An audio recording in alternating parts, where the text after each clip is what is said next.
So this is one of the biggest reality checks the narcissist will ever have.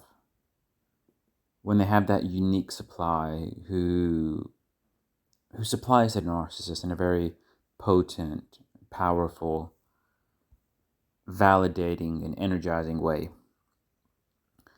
And then they end up doing something silly to lose the person and then regret it. When the narcissist when the narcissist gets somebody like that in their life, the grade A supply, they use that person's energy, that person's vitality, that person's focused attention,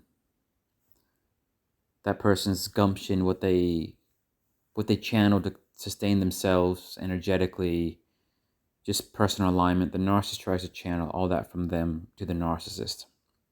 And the narcissist does that for a long time. As long as the supply is in the narcissist's life, the narcissist is basically draining the supply of all of those energetic strings. And when the narcissist does that long enough, they fall into this misconception that they think that they own the energy of what they feel. You know, they're feeling energized, they're feeling uplifted, they're feeling all those great things, but that's because they're borrowing, or rather stealing, that from the other person. But when they're around the other person long enough, they kind of think, oh, this is them. That's the narcissist's energy. That's the narcissist's persona.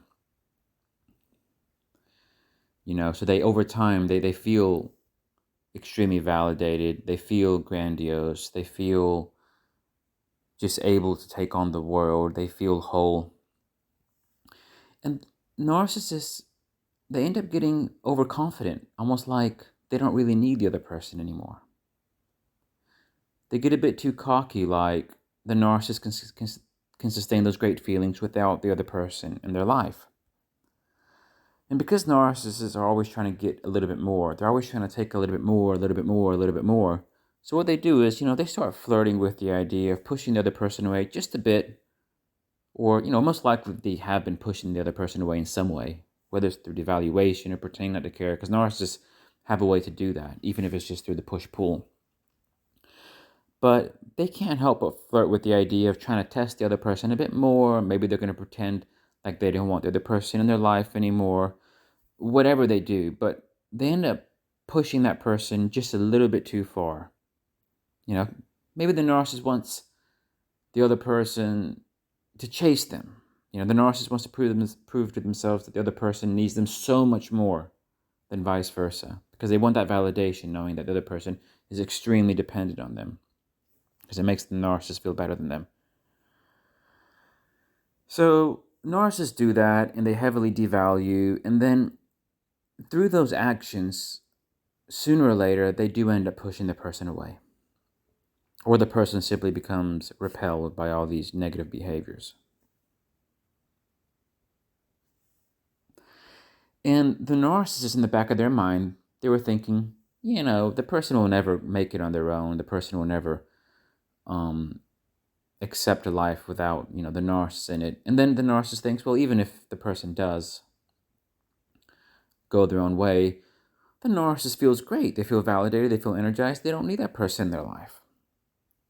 But as soon as things break apart, as soon as the person thinks, the grade A supply thinks, enough is enough, this isn't working, ciao, bye. Very soon, the narcissist realizes that all of those great energetic feelings, all of that sense of grandiosity, that sense of validation, that powerful just way of being, they cannot sustain that on their own. And then they suddenly feel this drop, this empty, panicky feeling. They go into this very depressed mood. The energy just crashes. And it usually catches them by surprise, because they don't realize what's happened. They've cut the flow of the supply that they were depending on at source, and didn't realize they were doing that.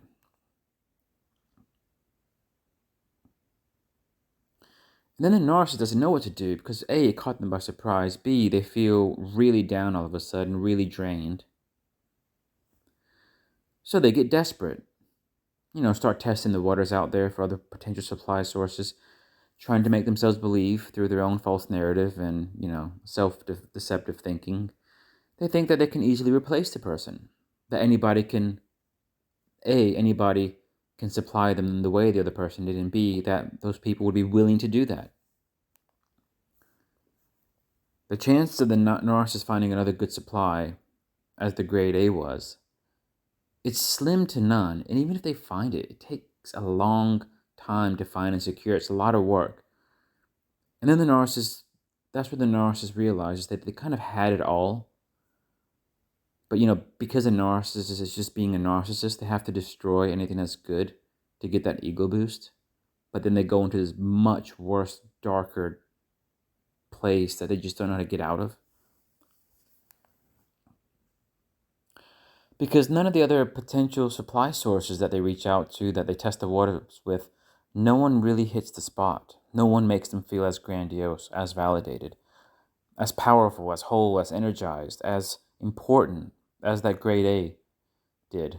Because the grade A had that focused attention on the narcissist, had good energy that the narcissist was taking advantage of.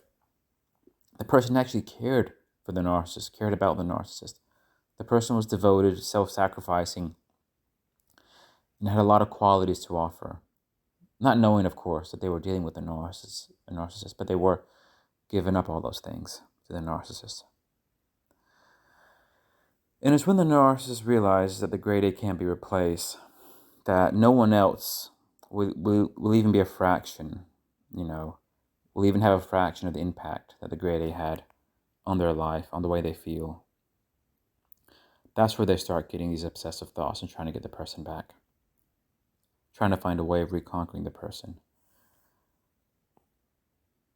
It's like their survival depends on it, because they know that, even if you gave them $1 million, that they could spend the money whatever they want, but nothing that they would buy with that money would actually make them feel as good as the grade A did. So it's a really painful lesson, but it's also one that just puts them in that mindset that they need to get that supply back. It's like they need that person back at all costs.